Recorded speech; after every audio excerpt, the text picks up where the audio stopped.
All of these shortcut takers, behind my back, I'm nothing. But in my face, no, no, no. The king has walked in and they have to respect it only because I've not taken the shortcuts. I've not been funded. They pay you to not talk about things they don't want you to talk about. And this is why when I walk in a room, heads go down.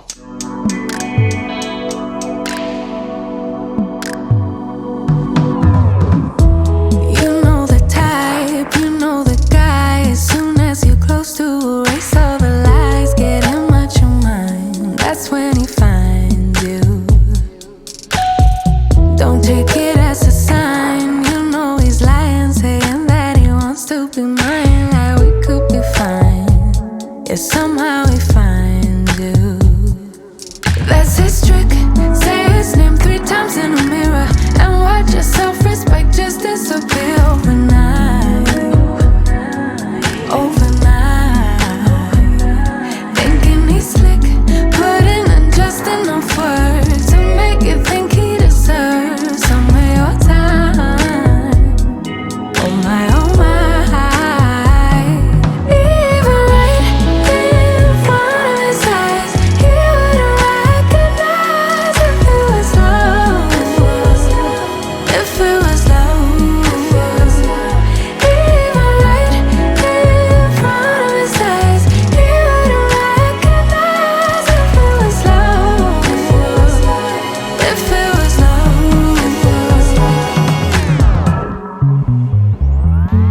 You know the type, you know the guy, the one who wants everything but can't decide.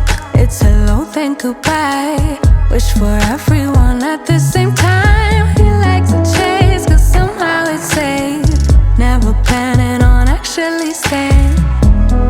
Yeah, you know he's just playing. My workday is over and I am absolutely exhausted. My job is literally talking to people all day for as long as I talk to people. Like, my bosses low-key joke with me that I do not get on the phone enough. I do have a sales type of job that requires me to sell things, but I'm just like, I'm so tired and I could really go for a nap right now. And since I don't really have anything planned to do, I actually might do that. I do have a nail appointment tomorrow, which I'm very excited about because we need it done. Gel manicures do not last long on me at all. This is like, tomorrow when my nail appointment is, it would have been 2 weeks. This happened after a week and a half. Gel just will not last. Neither will acrylics if they're too long. My nails lift so easily. I have oily nail beds, so it's a struggle to have like gel manicures, acrylics, and all of that, which is why I go through phases where I do and don't have them. But anyways, my workday is over and I really think I'm actually gonna take a nap. I'm doing dry January, so there is no cocktails for the weekend. And I also, what else do I need to do? I don't know. I'm in like that limbo stage where it's like there's a lot of things I could think to do, but not anything that I actually have to do. But yeah, I just wanted to check in. I hope you guys enjoyed the start of this video. I'm really trying to put more effort into storytelling, so I hope that it is paying off and you guys are being kept entertained. But we're gonna vlog for the weekend, so yeah, I'm gonna vlog and answer the rest of your juicy questions. Obviously you're seeing this and it's too late, but like right now I'm still like watching questions come in, so I'm just like picking the ones that I think are the most interesting to answer. So anyways, yeah, I'm taking a nap.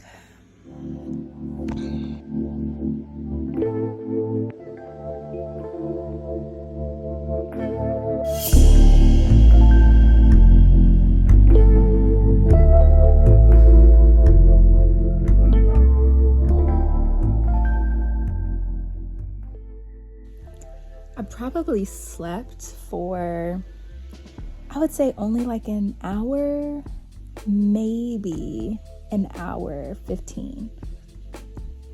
Maybe an hour 15, but really I think like an hour. And what I notice is because I'm not really somebody who takes naps, whenever I feel like, oh my gosh, I'm so tired, I need to take a nap, typically God has something he wants to say to me.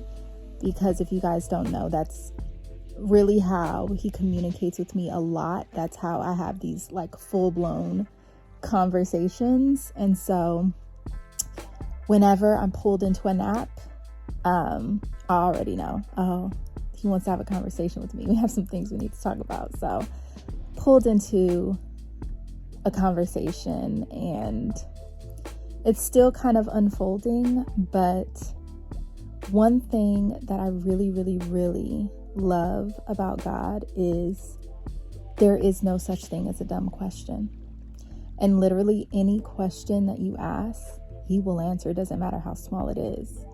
And I love that because I have asked some extremely ridiculous questions and I have actually gotten answers. So I will say, it doesn't matter how dumb you think it is. If there is something that you are looking for an answer to, then ask.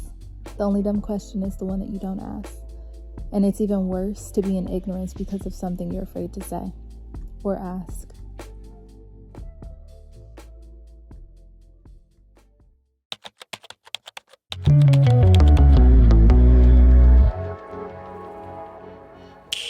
Don't prove me wrong, prove you right. Don't prove me wrong, prove you right. My word is bond, we don't spit no lies.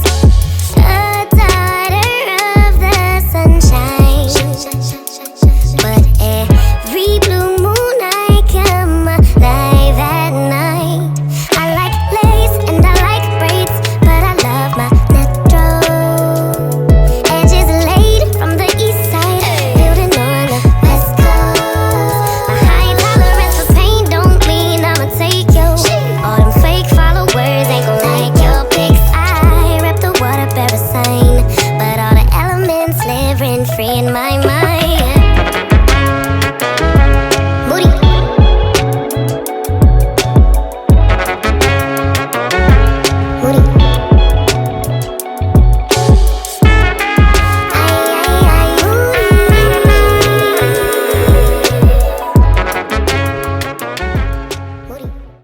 This part of the video brings us to today's video sponsor. Thank you so much to Dossier for sponsoring this portion of the video. But part of an outfit staple for me is definitely fragrance, and I love mixing my fragrances, which is why I love Dossier so much. They are so affordable. The fragrances start at just $29, and they have bundles where you can buy 2, 3, 4, 5, and you save money the more you buy. So the fragrances I got this month, I got 4, and I got Citrus Matcha, which is inspired by Le Labo. And I believe this one is inspired by Le Labo 26. I don't have the card with me, but I'll put all the information on the screen. And then I also have Aquatic Vanilla, which is inspired by Killian. And then these are the 2 I'm gonna be wearing today. But I also have these 2, and this is how the packaging comes. This one right here is Musky Musk, also inspired by Juliet Has a Gun. Actually, I don't think that, hold on. Aquatic Vanilla, I don't think is inspired by Killian. Maybe it is. I'm gonna have to double check, but if I'm wrong, I'll put it on the screen. They've become such a brand for me that I don't even think about the fragrances that they're inspired by, so forgive me, but I will put the information on the screen. But this one is Juliet Has a Gun. Musky Musk is the name of this fragrance. And then I also have, this is a rebuy, Woody Peony, which is inspired by Ex Nihilo, Flor Nacardic, Edu. Listen, can't pronounce the name, but I'm gonna put it on the screen. This one, I ran through this one. Like, I have this much left in my other bottle, which I'm gonna show you guys just so you know that all of this time, all of these years of me working with Dossier, it's not a scam. I really love them. So as you guys can see, this is the fresh bottle. This is my bottle. Actually, after smelling this, I really want to wear this one. So I think I'm gonna mix Aquatic Vanilla and Woody Peony. These are so good. And I actually might throw on still a spritz of the citrus matcha. I will mix fragrances like all day long. So that is this portion of the video. I will have links down in the description box if you guys are interested. Definitely check them out if you are a fragrance lover. I promise you they do not disappoint. But now back to building this outfit.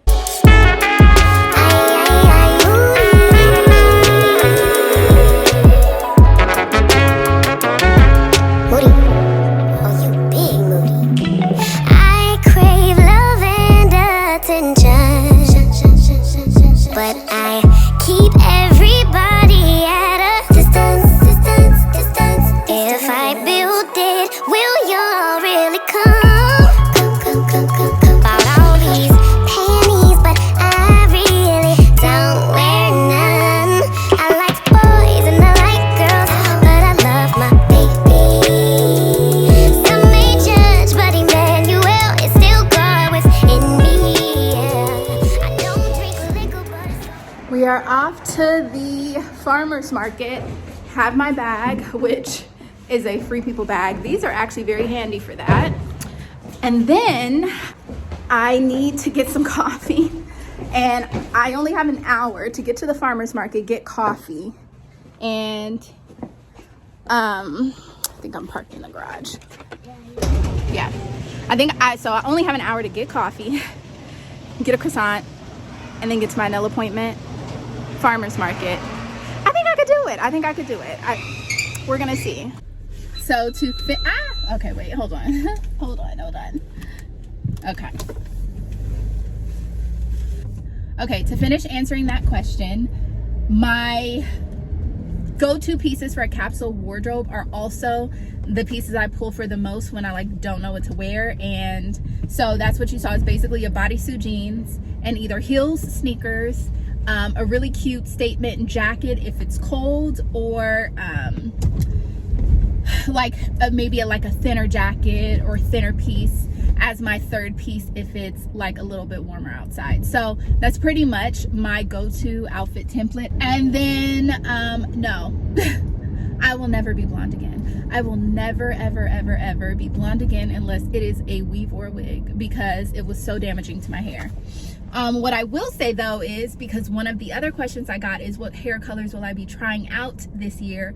Baby, I think I'm gonna be red for the duration of this here life. I think red is just my color. It suits me. I'm gonna be a redhead. I think that's just really what it is. I mean, I'll never say never, but for right now, I'm not even a little bit over the red. I love it so much. So redhead for life. Redhead for life. Redhead for life. I guess things could have been worse. So go ahead. Tell me that you're having a bad day. Tell me about the traffic. Tell me about your boss. Tell me about the job you've been trying to quit for the past 4 years. Tell me the morning is a townhouse burning to the ground. Tell me the snooze button is a fire extinguisher. Tell me the alarm clock stole the keys to your smile, drove it into 7 a.m. and the crash totaled your happiness. Tell me. Tell me.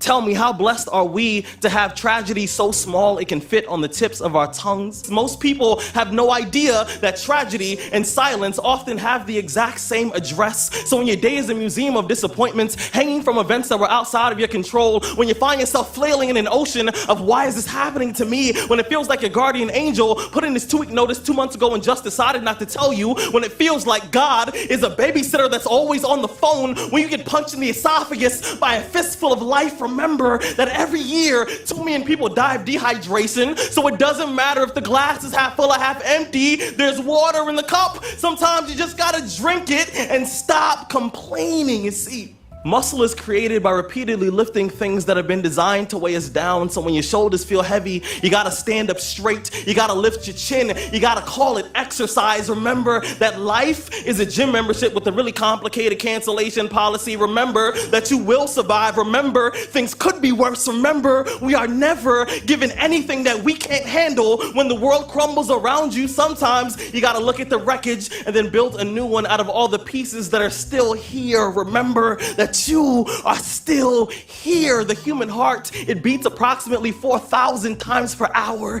and each pulse and each throb and each palpitation is a trophy engraved with the words, "You are still alive." Let's act like it. So I'm back in the car, and I did get the orange juice. I also got a mini one for myself because it's just easier. Like, I really want some of the other one, but I don't have a cut. And then I got the chicken fiesta sausage, which is like a chicken feta sausage. It's so good. And I did get a croissant, which I'm gonna save, but we're gonna try these Oreo donuts, like little mini donuts right now. And gosh, it's gonna make my orange juice not sweet, but let's see what these are giving, because this is a stand that's not normally there. Like, there's regular stands there, but then there's other ones that are not like always there. Okay, let's see.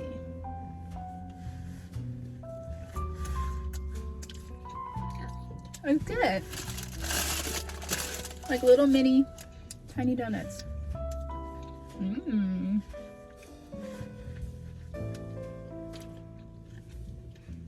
I like that. That's really good. They had a lot of different flavors, but I came later than I normally do. I normally try to get here by like 9:30, but I got here at like 11. So even like the Cara orange juice was already gone. He only had the regular one, and he said that next Saturday, because I wanted the pomegranate juice, and there's not that many pomegranates on the tree.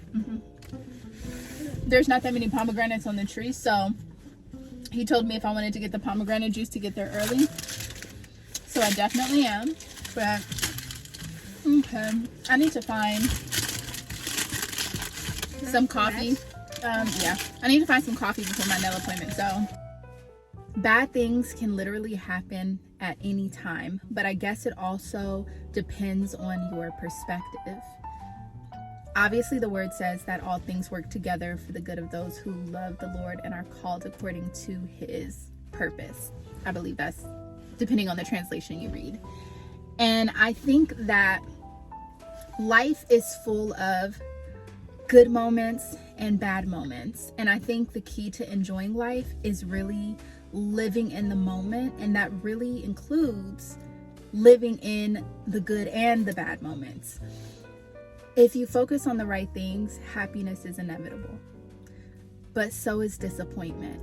And I think the key to being happy and staying happy regardless of your circumstances is really putting your trust in God and understanding that all things work for a purpose, even if we don't understand it at that time.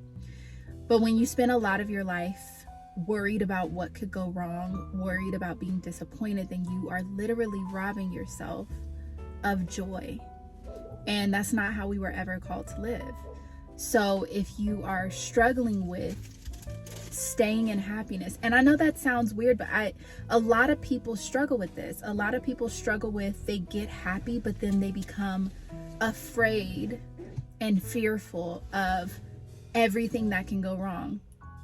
And God has not given us a spirit of fear, but of power, of love, and a sound mind. And really what that means is you have to know that God is not going to allow you to fall to destruction when you're in him and he loves you.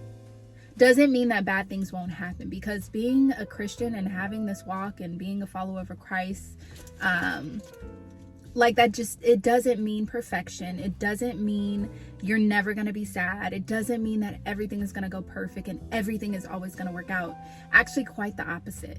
This is a difficult walk, and you are rejected and criticized and crucified a lot for this walk.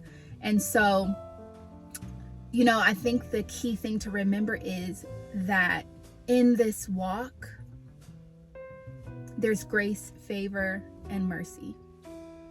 So even in the difficult situations, when I tell you that I went through some of the most difficult moments of my life last year and the year before that, like so difficult, but I just could not explain the peace that I had while going through those situations. It just didn't even make sense. Like, I think about how I deal with things now that would have broken me before, And it's insane how it does not move me or affect me in the same way. Yes, I still get sad. Yes, I still get frustrated. Yes, I still get, irritated. But in your anger, do not sin. And I do feel like when you are walking with God, there's a peace about everything that happens because you just know that his will for you is always going to be for your good. There's that scripture that's, my aunt actually has it tattooed on her arm, but it's Jeremiah 29:11. For I know the plans I have for you. And it's like, you just have to know that God's plans for you are better than your own plans. And even things that are perceived to not be so great, things that are perceived to be disappointments, letdowns, struggles, hard times, heartache, whatever it is, those are all part of the plans that he has for you to prosper you and give you an expected end. And I do think that when we get out of the will of God, that's when we suffer the most disappointments that we can't understand. And it's just really important to try to stay as on track as possible. I'm telling you right now, like, I am out here on the grind in these streets with y'all. Like, I am out here struggling, trying to figure it out, being angry, mad, disappointed. Like, everything that you guys struggle with, I struggle with too. Like, there's probably things I struggle with more than you struggle with. So I think that when it comes to people being vocal about their beliefs and being vocal about their walk with God, you cannot hold them to this higher standard than everybody else, because y'all, girl, we out here struggling just like you. We are out here struggling like you. It's like, it doesn't mean that we're perfect. We're out here literally trying to figure it out and just figuring it out as we go. And like, my entire goal is just sharing the things that I learn with you as I learn them. But there's so much more that I have not figured out yet. There's so much more that I don't know until the day I die. There will always be so much more that I don't know. Nobody is perfect. And I think when you put this expectation of perfection on people, or perfection in their walk, in their life, their experiences, you're setting yourself up for letdown, because nobody is perfect and everybody struggles. I hope that answers your question. Live in the moment and enjoy all of those good moments, because they're precious and they're valuable. And the disappointments, live in those, process them, and let them go. And that's how you can maintain living at peace even in your disappointments.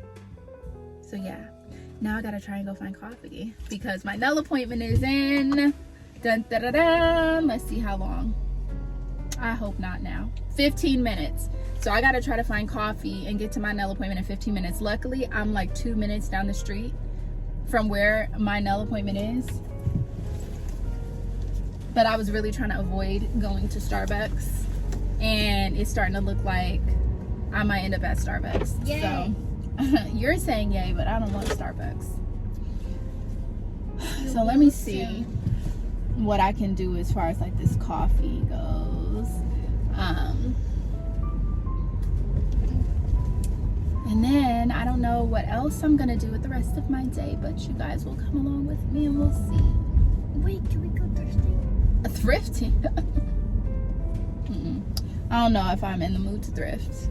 Please. I like going to the thrift store. I know you do, and that is my doing.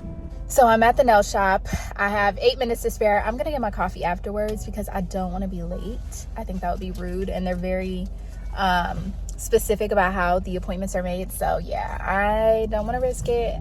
I need my nails done so bad. So yeah, we're gonna do this nail appointment first, then we're gonna get coffee. And What do you mean we're? well, girl, look at your mouth. Look at your mouth. Wipe it off. All right, y'all. See you in a bit.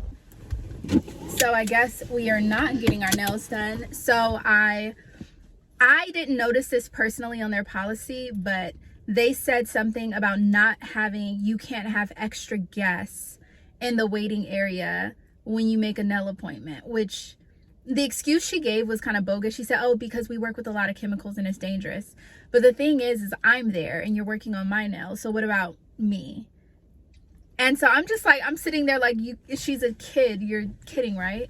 And so I was like, I guess we're just canceling this appointment. So honestly, I don't think I'm going to be back to this place. That policy is odd. And so I'm gonna try to see if I can find a walk-in somewhere else. I'm like very irritated. I'm extremely irritated, but it is what it is.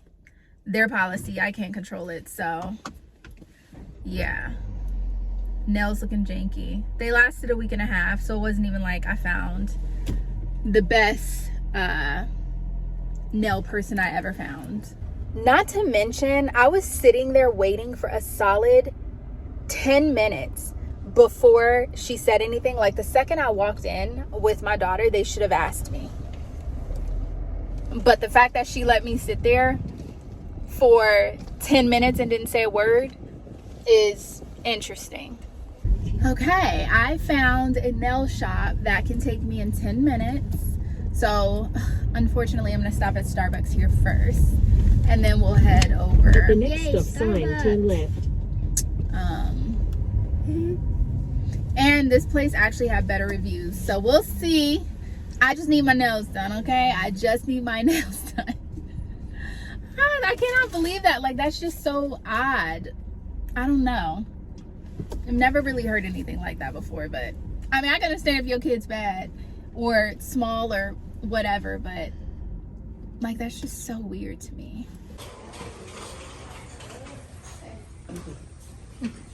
The woman who did my nails, she was so sweet, so thorough, so good. This is them. My real nails. They look so cute. So her name is Summer. One of my really good friends, her name is Summer too. But I really liked her. I hope this lasts long, because baby, if this lasts, this is gonna be my new nail spot for now. So anyways, next question that I got was, what sparked my interest in thrifting? If you are not new here, then you probably already know this story, but I went through a phase where I just got tired of seeing the same thing everywhere. And I actually have been thrifting since I was very small. Like when I was in elementary school, junior high school, instead of going to the mall with my back to school shopping budget, me and my sister would go to the thrift store because we knew we could get more bang for our buck. So I've actually been thrifting for a while, but then when I started to make more money, I was more into shopping retail, because when you grow up thrifting and you have a chance to buy things brand new, you just go through that phase where you want everything new. But then I just started to notice the direction that fashion was going is very much reflecting similarly to how it is now, but like things were just, it was like the same thing. I was seeing the same thing everywhere and I was so sick of it. And so I decided to start thrifting again. There was actually this girl who I saw on Instagram who reminded me of my love for thrifting. Her name is Shayla. And on Instagram, you can find her under Shayla Bang. I think you can find her under that name. But anyways, when I was like looking at her style, it reminded me of everything I loved about fashion and thrifting. And I was like, you know what? I am about to start thrifting again. She actually really inspired me to get back into thrifting. And so I started thrifting, and like the rest is history. During that time, I was doing makeup on YouTube. Like if you go way back in my channel, I was doing makeup. Then I kind of moved over into fashion because fashion was actually my passion even more so than makeup. But I got on YouTube and started doing makeup just because I thought that's what I should do. And so, and I've been on YouTube for like 7 years, like a long time. And so I just kind of like decided, you know what, I'm gonna get into what I really love, which is fashion and thrifting. And once I started thrifting, my videos started doing so much better and I started to grow on YouTube. And like I said, the rest is history. Thrifting just came from me wanting to hold on to my individuality and my desire to be creative and not look like everybody else. So that's kind of how the short story of how I got into thrifting. So what are we gonna do now? I'm gonna answer. I have some really good questions, so I'll be answering. Next time we're gonna answer together. Girl. Yes. I ended up getting like a, what is this? A pistachio latte? Yeah. With almond milk, an extra shot and extra sweetener, because when you get an extra shot you need the extra sweetener. So that's what I ended up getting from Starbucks, and I kind of have like a slight headache, and I know it's because I waited kind of late to drink my coffee. That's just how it goes. But where are we going now? I think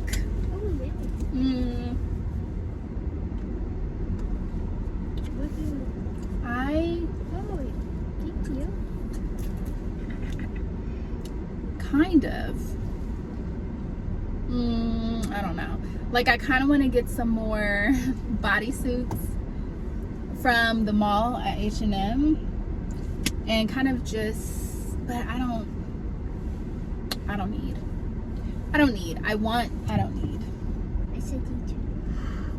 I am so kind of tired. I went to bed so late last night, you guys. I went to bed at like 3 a.m. 3 a.m. And I go to bed at 10 o'clock. I'm exhausted, and I woke up early because I knew that I wanted to go to the farmer's market. I had a nail appointment that I didn't end up getting to go to, but you know, it all worked out. She did a good job. Love it. Wait, aren't those the same ones that you got last time?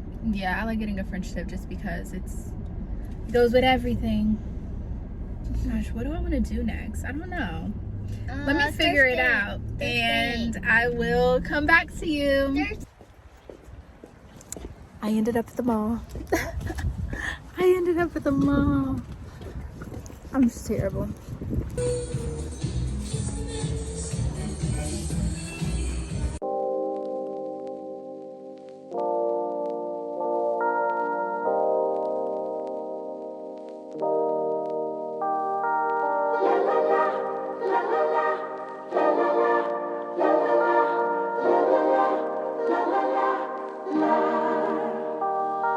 Let me go for one day, let me lose myself again. Give me something for the pain, always trying to pretend that I'm not living just a lie. Broken heart and shattered lives. Let me go for one day, let me lose myself. Oh, I knew how this would end. Oh, I knew that it would die, that we would come to this, that we would say goodbye. Someone help me see it. Someone help me free this feeling. Someone help me see it. Someone help me free this feeling. Don't wanna think about the past, I'm crying out behind a mask. So give me something for the pain. I want to. All right, these are the things I'm gonna be trying on. Well, I'm not gonna try on the bodysuits because I already know those gonna fit, but I'm gonna try this on and the jackets. I would really prefer this in a like a large. This is an extra large, but with this I can wear it a little bit low rise. It's pretty though. I think I would get a lot of use out of this for summer. Okay, I'm just trying this on with it. I actually really like this. I don't have anything like this at all, so I might actually get this. And I like the shoulders and the cropped. This is actually really cute too. I'm just trying to see a scenario where I would choose this over, like, say, my leather one that I was wearing today. But it's actually really cute. Even with the skirt, it's really cute. I don't know. Gotta think about it. Okay, so here's the dilemma. This is like, I would wear the same things with this, but I don't have anything like this, so I don't know. But this is much lighter for like spring, summer, so that's where this would be something that I would wear.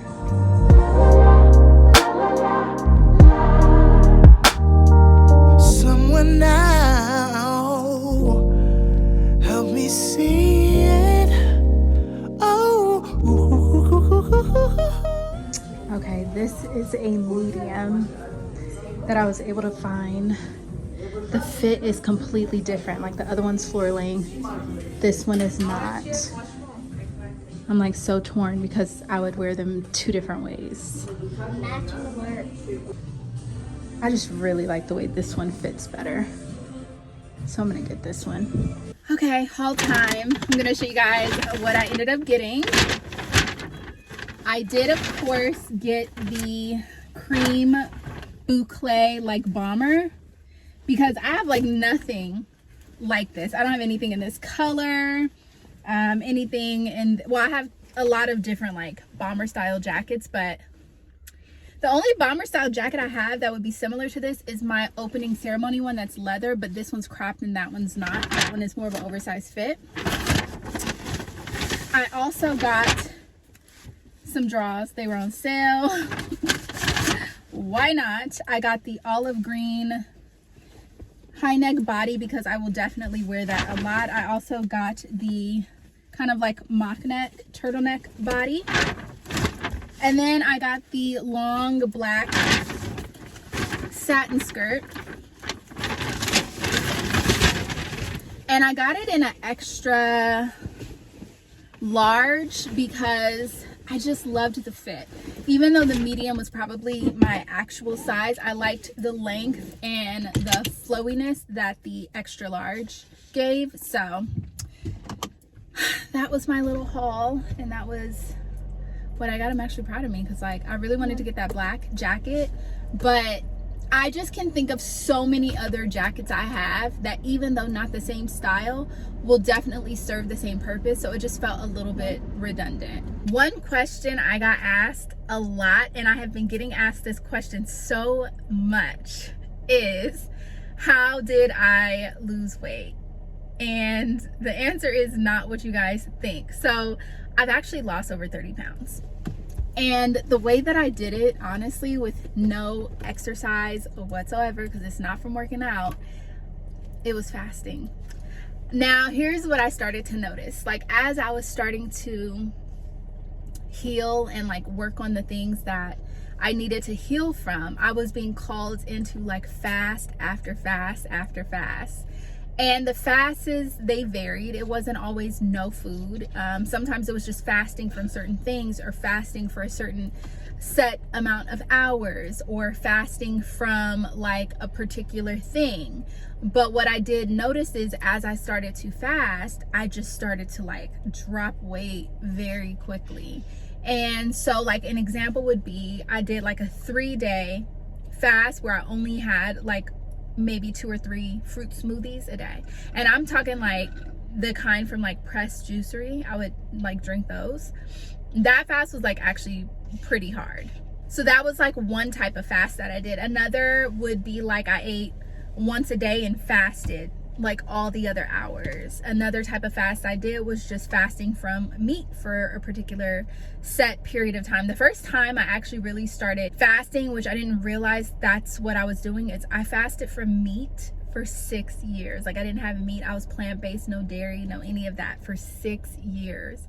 And then I just felt it, like I felt it one day when that type of fasting was over for me. But from fasting from meat for so long and then doing like fish and things like that, I realized that now there will be days on end that I go and I don't eat meat or fish or anything because I'm used to that lifestyle of eating. I don't eat any of like the plant-based fake meat. Like if I'm going to have any type of meat, then it'll be like chicken or turkey. I try to go to the farm, like the meat that I got from the farmer's market. I try to go to the farmer's market to get my meat as much as possible. It doesn't always work out that way, but I try. Or I'm just very cautious about like when I go to restaurants and I eat what I eat. I don't eat fast food meat. I do not eat like meat from Taco Bell, Del Taco, Jack in the Box, McDonald's, Wendy's. Like I don't eat any of that kind of meat at all. At all. So yeah, like I'm very particular and anal about the way that I eat and what I put in my body. And there are just times where I can feel like God wants to have a conversation with me, and then I'm just like pulled into a fast. And the way that I was just having this conversation like maybe a couple days ago, but it's kind of like God trying to call you on the phone. But in order to answer that call, you have to be in a fasted state. I can always feel like when that line is ringing and I'm like, I'm not about to miss that call, so let me go on ahead and do what I got to do. Let me fast so I can pick up that phone call and see what it is that he's trying to say, because my dreams and the way that he communicates with me is a lot different when I'm in a fasted state versus when I'm not fasting at all. So I have managed to keep the weight off. I've managed to lose the weight. I even am still losing weight. I have managed that because I live a fasted life. I don't do Ozempic. I don't know if anybody's like, you know, there's like so many people doing crazy stuff like that, but yeah, no, I live a fasted life, and that's how I lose weight. Like, I am always fasting, whether it's I would even say I probably fast at least once a week, whether it's a day or two, a few days out of the week. Sometimes I'll go like a week. Sometimes I'll go 2 weeks without fasting at all, and I could definitely feel it in my body, but I live a fasted life, and that's literally the secret. I found that when you start to heal from trauma and different types of things like that, some people's body carries trauma. Like, some people's body carry their trauma in the form of weight, and I feel like my body carried trauma in the form of weight. And so, like, once I started to heal from particular traumas, certain types of traumas, the weight just started falling off. So I have no crazy answer for you guys, no game plan, but I'm very anal about what I eat. I live a fasted life, and that's pretty much how I lost weight, for those of you who were asking me. Another question I got is, how many children do you have? I have 4 children. I have 1 stepson and 3 biological children. And my stepson, I've been in his life since he was like 5 years old. So he's now going to be 21 this year. And I have my oldest daughter, who is also going to be 21 this year. Her and my stepson are a month apart in age. Their birthdays are a month apart. I have a 15-year-old. He's going to be 16 this year. Oh my gosh. I have a 15-year-old who's about to be 16. And then I have my 7-year-old who's about to be 8 this year. So I have 4 children. And if I were going to check a box for my age, I would be in this age range. I'm gonna just put it right here, because I know a lot of people do not believe that I have a grandchild. They see grandchild and they're like, what? Say what now? Yeah, I have a grandchild. So yeah, that's some more of your questions answered. I'm gonna head towards my mother's house, and I will let her chime in on the next question, which is, was I a rebellious teenager? T.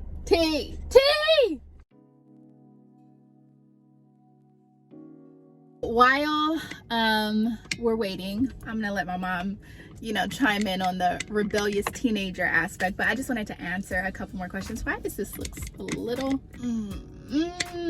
crooked? Okay, now one of the questions, well, I got this question reworded in different ways about my style inspirations. I don't really have like any favorites as far as like style. Like, I have people that I like to watch just because I like their spirit, but as far as like style inspiration, a lot of things inspire my style, and it really is my imagination, if that makes any sense. Like, I love people who have a unique perspective, who are different. Like, I love Colleen Diaz. I love her style.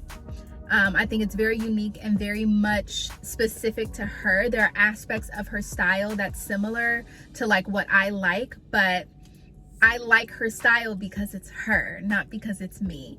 I also really like Karen Britchick. She is so sweet, and I think that her style is unique and amazing. Again, aspects of her style remind me of the things that I like, but not necessarily everything that I would wear. I really like Hilo Lux Janae. She is such a diva. I love her style, and she is me with a lot of money, how I would dress. I love her style. It's so cute. Like, she picks out pieces that I would definitely pick out.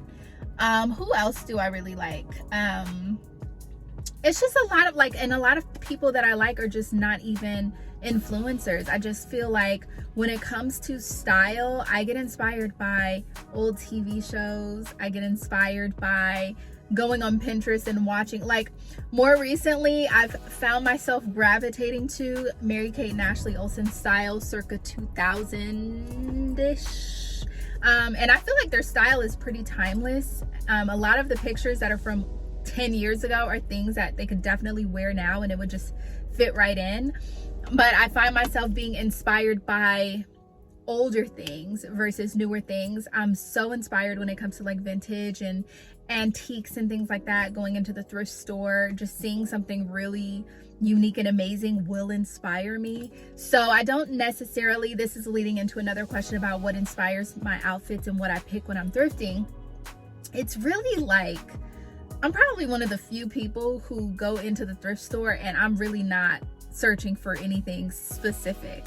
I go into the thrift store and I just look through everything, and it's like going through, we'll go back to the crayon analogy. It's like going into the thrift store is like walking into a store that is a box of crayons. Every item of clothing is a crayon color. And I just go through and kind of look, and things that I feel like I can color and create with are the things that I tend to gravitate towards.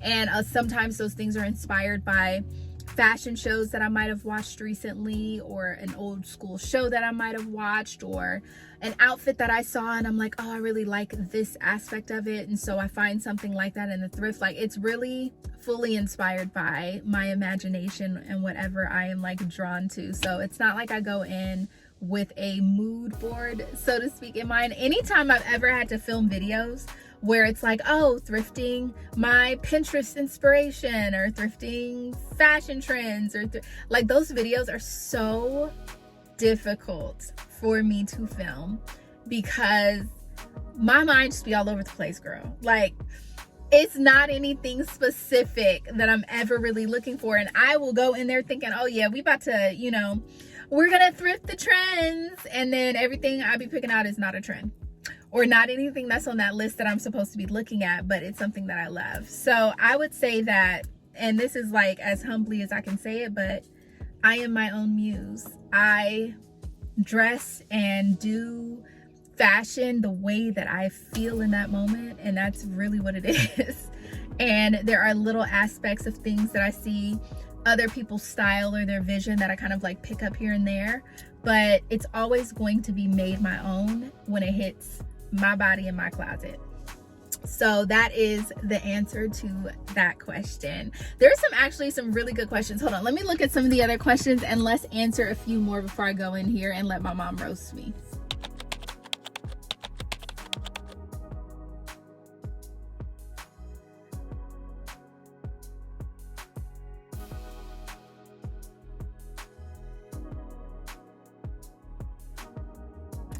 Okay, this is a really good question, and I really hope that my answer helps somebody. Okay, what was my journey with God like before now?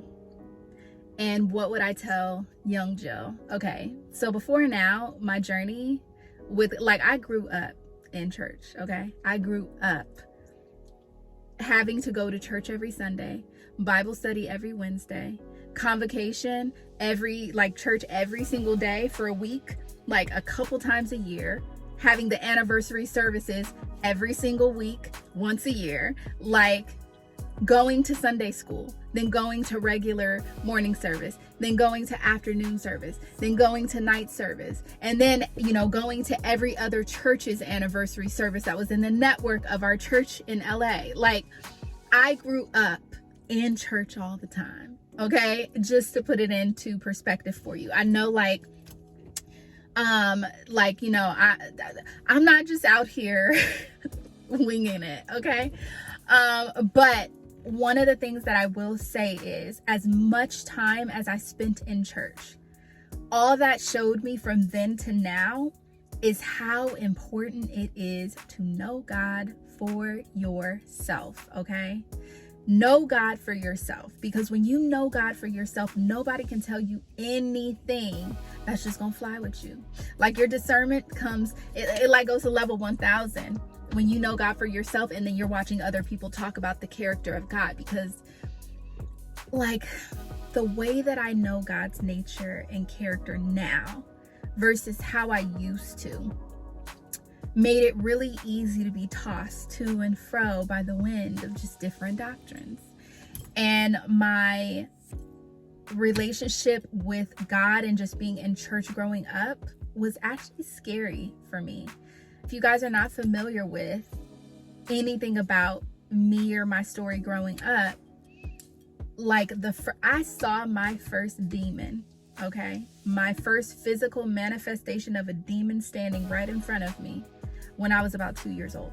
I was like 2 or 3 years old. I used to see these types of things often, okay? At one point, I was waking up in the middle of the night, every single night screaming at like, it was always somewhere between like 2 and 3:30 in the morning. I would wake up screaming every single night. And I would wake up my brother, because me and my brother shared a room at that time.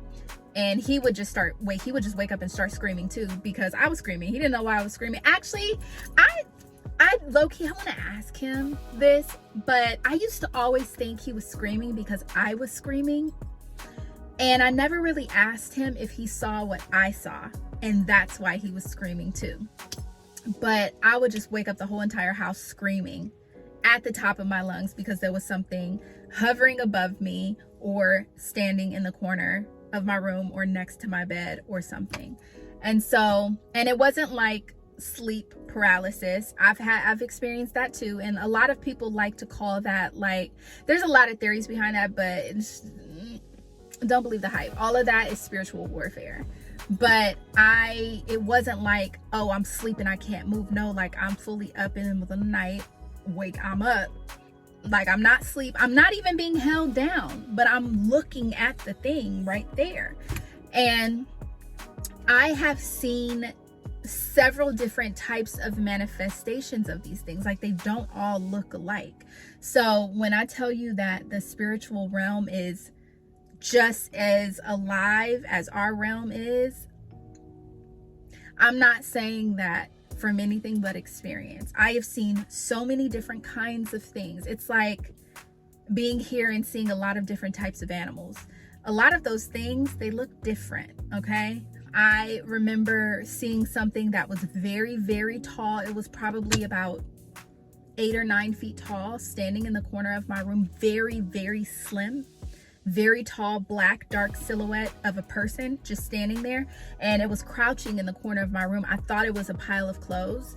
And I was staring at it in the middle of the night. And I was like about 14 years old when this happened. It was 2 days before my grandmother passed. I was looking at the corner of my room and I was like, I thought it was a pile of clothes. And then I was like, wait a minute, I didn't put a pile of clothes there. And then all of a sudden the outline of the head became like clear. It's like when you're looking at something, but your eyes don't know what to make of it until like the next thing you know, it like your eyes zoom in and processes what you're actually seeing. I processed the outline of the head, and it was like crouched down in the corner of my room. And as soon as it knew that I saw it, it started to stand up. Now, the thing that terrified me was the fact that it stood up and it got to like normal person height. But then the head just kept getting taller and taller and taller and taller until it was like at the top of my ceiling. And I realized this thing is not even human. Like, this isn't even normal what I'm looking at. And so, yeah, like the things that I used to see when I was younger looked different than that. And so even like throughout my 20s and 30s, I would just see a black ball. It would just look like a black ball of just energy. I've seen these things. Like, I've seen different manifestations of all of these different things. And so when I be telling people like, baby, you are not talking to your lost grandmother, let me tell you, I have had, after my grandmother passed, I have had my grandmother appear to me, even in dreams. And I look at her, and at first glance, it looks like her. But then the more that I stare at her, the features start to change. Like, I'm like, she wasn't that tall, or she was not this thin. or she didn't smile like that. The smile is slightly off, or her eyes didn't look like that. It's like the longer you stare, the more the glamour drops and you start to see the manifestation of what it is that you're really looking at. And so I will say that in my experience, aside from seeing actual angels, which are also terrifying to look at, okay? Like, they're not beautiful, light, like white beings. No, I've seen a lot of terrifying things. You just got to be careful, because some of these things that appear as a loved one are not in fact your loved one. I've seen a lot of things with my own eyes, and hardly any of it has been good. That's what I will say about that. So growing up that way in church, and my grandfather would have deliverance services and be casting demons out of people. I'm in the back as a child, 7, 8 years old, in a ball, ready to cry, because I'm seeing things and I'm like, I don't want any of this to come home with me. Like, they used to do it like old school, my old school Pentecostal church, where when they were doing deliverance services, they would close all the doors so that nothing got out. And I would just be in like a panic, because I already knew I'm seeing stuff all the time in the middle of the night. I'm seeing stuff all the time, different hours. Like, I don't know what's in these people, but I don't want it coming home with me. So it just became, it got to the point where I just, because it was so normal for my family to see these types of things. Like, I grew up, like, my family all has stories just like what I'm telling you, and many of them.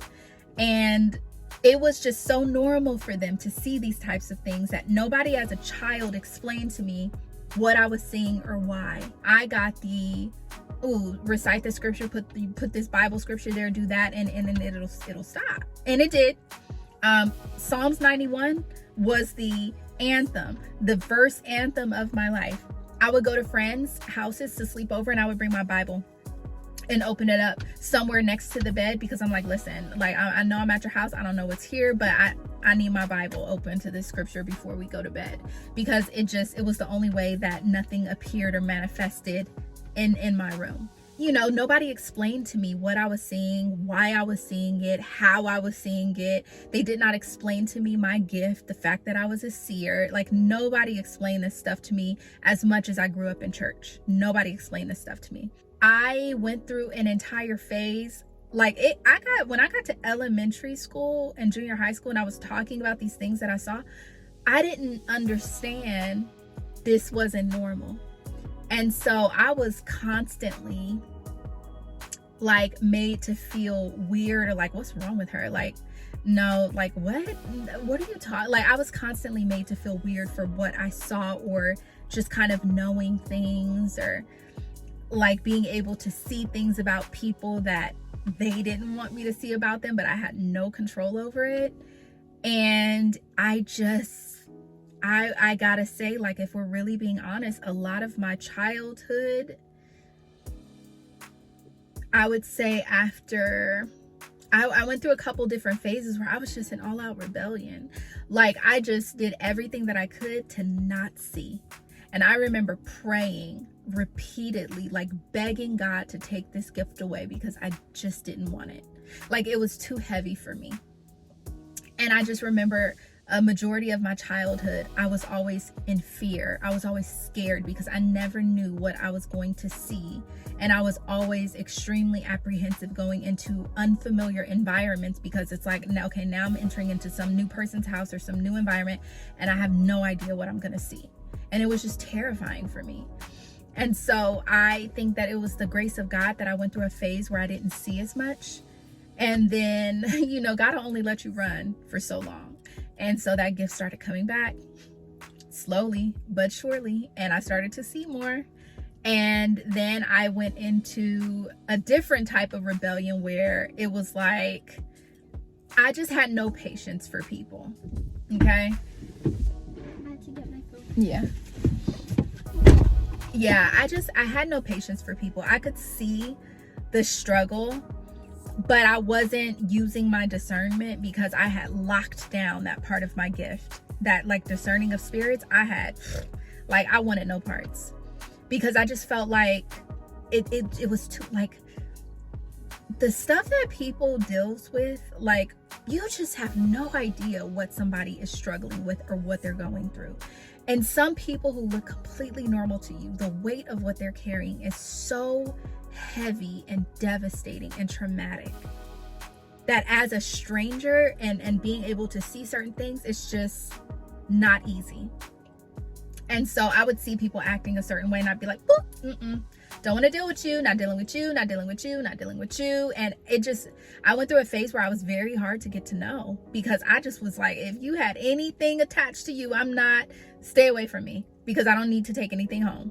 Like, I have enough stuff that I see, I don't need yours too. And so that was just like, it was a struggle for me.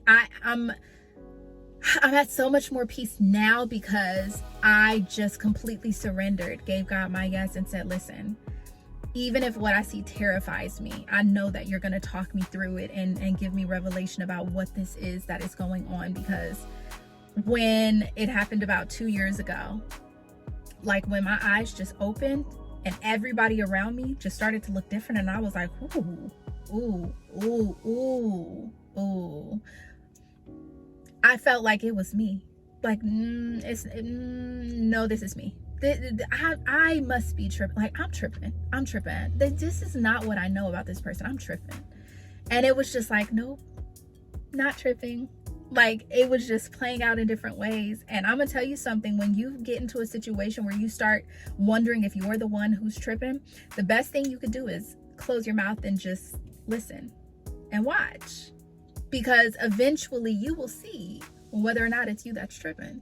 So I just really started to understand how my gift worked, and God really just started to work with me. And even now, I will have dreams where there is a ministering angel there with me, explaining spiritual rules and laws and how things work. And this is what this is, and this is how you do this. Like, I get lessons every single time I close my eyes. I'm thrown into school. Like, I'm thrown into school, and there will be times where it's God showing me something, the Holy Spirit ministering to me, a ministering angel talking to me. Like, it depends, like, because I'm shown in different ways, but when it's a ministering angel, it's always somebody there physically standing next to me, showing me something, explaining it, but their mouth is never moving. It's like they're putting the understanding into my mind and showing me, and my eyes are looking around and I'm getting the understanding. And it's like, this law works this way and this works that way, and you got to do this, and it's like that. I know that sounds weird. Gosh, I probably really sound weird right now, but that's just how it works. That's the best way I can explain it, in a very natural way. My relationship before was terrifying because I just was not understanding, and my relationship now is a lot more peace, because I know God will explain anything I don't understand. Like, be careful what you ask God, because I can ask God anything and I'm going to get an answer. Like, I'm going to get an answer. And if anybody is not meaning me well, oh, God's going to tell on you. Like, I can't even explain to you the amount of times that God has told on somebody, and 2 days later I'm like, I'm just sitting here like looking. Like, this has happened many, many times. This just happened. This just happened a few days ago, where I was like, I wonder about this. Boop, understanding. 2 days later, oh, I see. I'm telling you, God will tell on you. Have a pure heart and do the right thing, because there's certain people that God doesn't play about, and he will tell them. He will tell on you to them. So do right by people, because I know if it was me, like, just even growing up, I never got away with anything. Every single time I wanted to try to sneak and do anything, I always got caught. I always got trouble. And it was the grace of God, because he knew she can't get away with this, because if she gets away with this, she's going to keep doing it and it's going to get worse. I got caught every single time. Every single time I got caught and in trouble. So I never got away with anything as a kid. So all that to say, if I were to tell young Jill anything, like if I were to sit down in front of my 12 to 16-year-old self, even my younger 7 to 16-year-old self, I would tell her, you see what you see, you know what you know, and what you see is true. And you're not weird. And this is actually a gift, not a curse. And you should be honored that God trusts you with it. That's what I would tell Jill, young Jill. That it's okay. That you will figure it out. And that it always won't be this hard. Yeah. Gosh, that makes me kind of like emotional, but I would say that. It won't always be so hard. Things will get easier. Because it does. It really does get easier. But the only way that it gets easier is like you have to have that surrender. Because if you don't have that surrender, you're always going to struggle. So yeah, gosh. I'm not supposed to be getting emotional.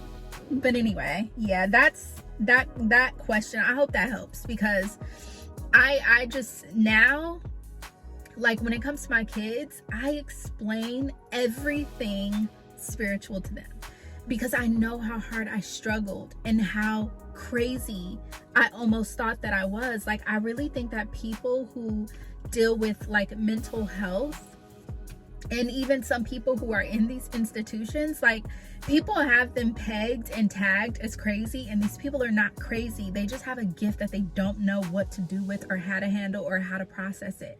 And it just makes me feel so bad for them, because it's heavy. Like, certain gifts are heavy. So you have to just like give people grace and be careful with them, because they may seem odd, but I'm telling you, some of the most profound and memorable prophets in the books of the Bible, they were weird. They were very weird. So, I'm in good company. That's how I feel. I'm in very good company. So yeah, that's that question. Let me see if we have any more, because I've been talking for like almost 20 minutes and I should really let my mom blast me now. So let's go talk about my rebellious life as a teenager, because like I told you, I went into rebellion. And I don't know, let me see if there's any other questions that we can answer, because I'm like literally editing this video as we go, because I don't want it to be so long. And I know I have not gotten to all the questions by far, but whatever questions I don't get into this vlog, I will answer more of them in the next vlog, because we're vlogging now, so I have plenty of opportunities to talk to you guys. So yeah, let me get in the house and let's let my mom roast me. Was I a rebellious teenager? Quite a rebellious teenager. Listen, we have stories, huh? Yeah, you should get an award. For my rebellion? Yeah. He said I had a strong spirit. Let me put you right here. All right, Mom. I'm eating my croissant from the farmer's market. Okay, here's the question. Was I a rebellious teenager? And did I get into trouble a lot? Do you want me to lie or be honest? I want her to be. You gotta be honest. I told them you were about to burn me. You were very rebellious, but not to the same level as some teenagers. Like, my daughter's more rebellious than me by far. You were rebellious. Let me put it this way. You gave me so much grief that my son felt Guilty? he felt pressured To be the good kid. to be the good kid. He straight out told me, Mom, I saw everything Jill was doing and how much she was putting you through. So I knew you couldn't take two. So that's why I felt pressured to be the good kid.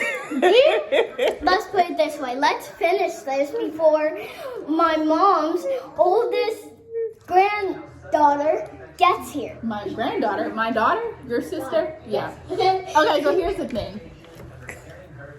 I might have been rebellious as a child/teenager. However, I am a very capable adult now who she would trust to handle any of her business, wouldn't you?